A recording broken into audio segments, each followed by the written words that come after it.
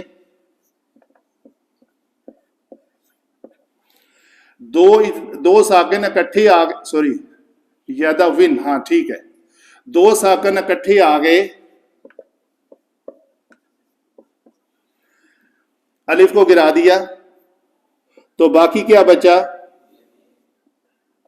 ہاں دوبارہ بولیں جی ہوش سے، یدن، تو یہ لفظ بنا یدن۔ گویا یادا ون کرے، یادا ون کرے یا یادا ون کرے، تینوں صورتوں میں اس کا جواب جو ہے وہ یدن ہی آئے گا، جبکہ ہماری ریکوائرمنٹ سورہ توبہ آیت نمبر 29 میں کیا ہے؟ ان یدن، وہاں پہ تنوین کے ساتھ دو زیر والی تنوین آئی ہوئی ہے، ایدن وہما صاغرین، وہم صاغرین، وہم جی صاغرون۔ تو اس میں اگر اس شکل میں ہم لے کر آئے اور اس کو متحرک رکھیں تو ہمیں یدن نہیں ملتا، جبکہ ساکن رکھیں تو ہمیں یدن ملتا ہے۔ تو گویا دال کو ساکن رکھنا جو ہے وہ کریکٹ ہے تجوید علم صرف کے اعتبار سے۔ جی سیم قانون اپلائی ہوں گے، اسی طرح یہ ہوں گے، وہ میں بعد میں کر لوں گا، ٹائم لمبا ہو جائے گا، بنایا ہوا ہے ٹھیک ہے۔ یہ آگے چلتے ہیں جی،